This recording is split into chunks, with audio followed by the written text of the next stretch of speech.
Have you ever wondered what would happen if a president, the most powerful man in a country, suddenly became a taxi driver for one day? Imagine this: the president, who everyone knows from TV, who lives in a big palace, who is always surrounded by guards, suddenly puts on old clothes, hides his face with a cap, and drives a taxi on the busy streets. Would anyone know it was him? Would people treat him differently? This is the story of President Ibrahim Traoré of Burkina Faso, and what happened next will shock you.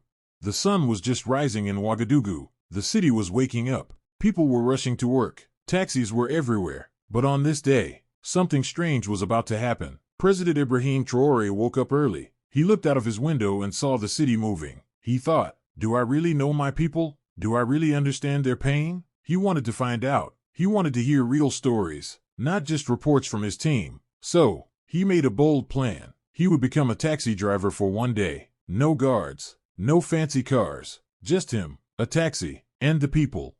He put on old clothes, a cap, and sunglasses. He left the palace quietly. No one saw him leave. He walked to a taxi stand. The drivers were talking and laughing. No one knew he was the president. He picked an old yellow taxi. He checked the engine. He sat behind the wheel. His heart was beating fast. He was excited. He was nervous. What if someone found out? What if something went wrong? But he was ready. He wanted the truth.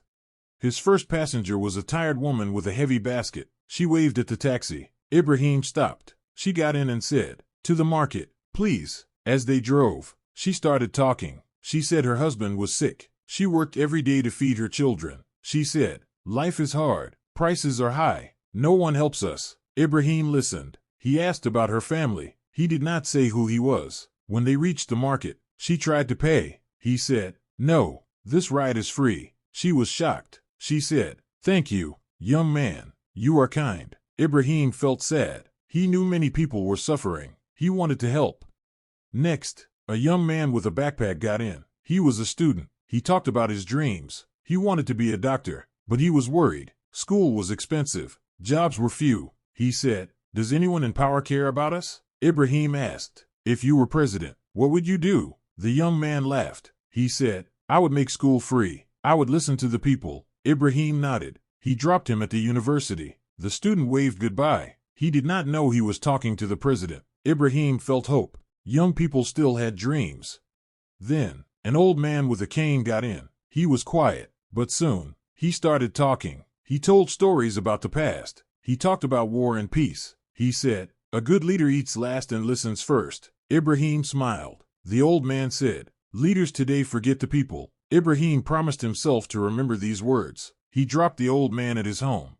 After that, a mother with 3 children got in. She talked about the price of bread. She was worried about sickness. Her husband lost his job. She said, "I am scared for my children." Ibrahim listened. He said, "Stay strong. Never lose hope." She thanked him. She said, "You are a good man." Ibrahim felt sad. Many families were struggling.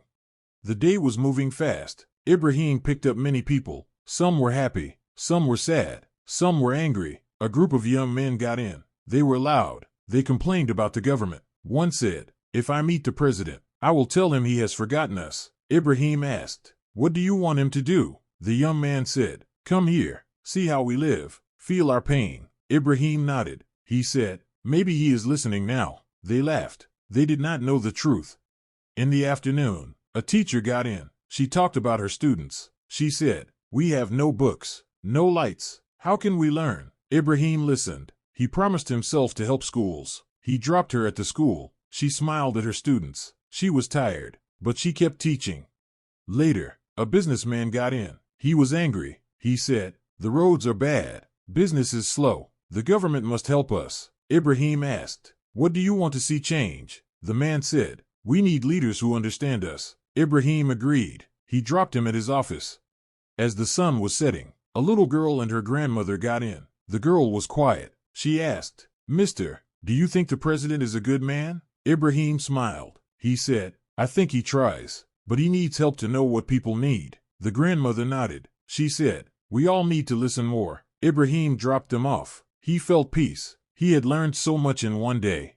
But the day was not over. A man ran into the street. He looked scared. He said, "My child is sick. Please, take us to the hospital." Ibrahim said, "Get in." He drove fast. He talked to the man to keep him calm. They reached the hospital. The man cried. He said, "You saved my child. Thank you." Ibrahim felt tears in his eyes. He knew small acts could change lives.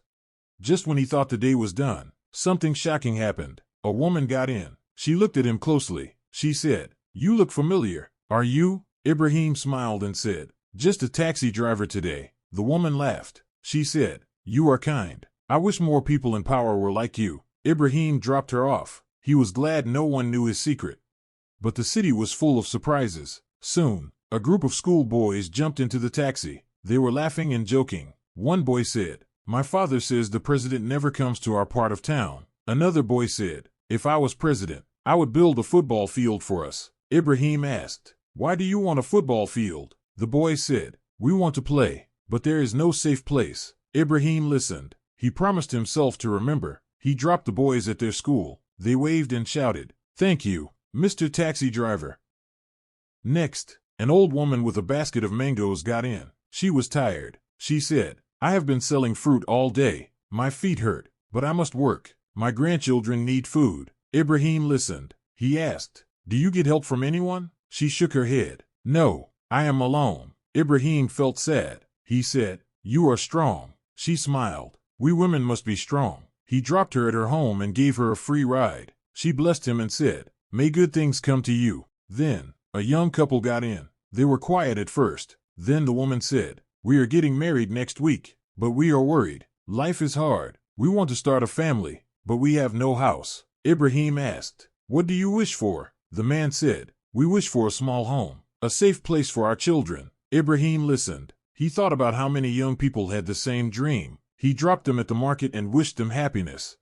Later, a man in a suit got in. He was on the phone, talking about business. He said, "The president must do more for business people. We pay taxes, but we get nothing." Ibrahim asked, "What would help you?" The man said, "We need loans, better roads, less paperwork." Ibrahim listened. He dropped the man at his office. The man said, "Thank you, driver. You are a good listener." As the night came, Ibrahim picked up a tired nurse. She said, "I work all night at the hospital. We have no medicine. We have no beds. It is hard to help people." Ibrahim asked, "Why do you keep working?" She said, "Because people need me. I cannot stop." Ibrahim felt respect for her. He dropped her at the hospital and said, "Thank you for your work." She smiled and said, "Thank you for listening." Then, a group of market women got in. They were laughing and singing. They said, "We work hard, but we are happy. We help each other." Ibrahim asked, "What is your biggest problem?" They said, "We need a better market. The roof leaks. The toilets are broken." Ibrahim listened. He promised himself to fix the market. He dropped them at their homes. They waved and said, "Goodbye, kind driver." Suddenly, a young boy ran to the taxi. He was crying. He said, "I lost my money. My mother will be angry." Ibrahim said, "Get in. I will take you home." The boy told him about his life. His father was gone. His mother worked all day. Ibrahim listened. He dropped the boy at his house and gave him some coins. The boy smiled and said, "Thank you, mister. You are a hero." As the night grew darker, Ibrahim picked up a tired security guard. The man said, "I work all night. I sleep in the day. I never see my children." Ibrahim asked, "Why do you do it?" The man said, "I must feed my family. I have no choice." Ibrahim felt the pain in his words. He dropped him at his post and said, "Stay strong." Finally, Ibrahim drove back to the palace. He was tired, but his heart was full. He had heard so many stories. He had learned so much. The next day, he called his team. He told them everything. He said, "We must help the people. We must listen. We must act." He started new programs. He fixed the market. He built a football field. He gave help to nurses and teachers. People saw the changes. They felt hope. The story of President Ibrahim Traoré spread across the country. People said, "Our president is one of us." They felt proud. They felt seen. They felt heard. And all of this started because one man decided to listen. So, what can we learn from this story? We learn that anyone can make a change. We learn that listening is powerful. We learn that kindness matters. And we learn that sometimes the most shocking and amazing things happen when we least expect them. If you like this story, remember to share it. Tell your friends. Tell your family. Because stories like this can inspire us all to be better, to listen more, and to care more. And who knows, Maybe one day, you will meet someone who changes your life in the most unexpected way.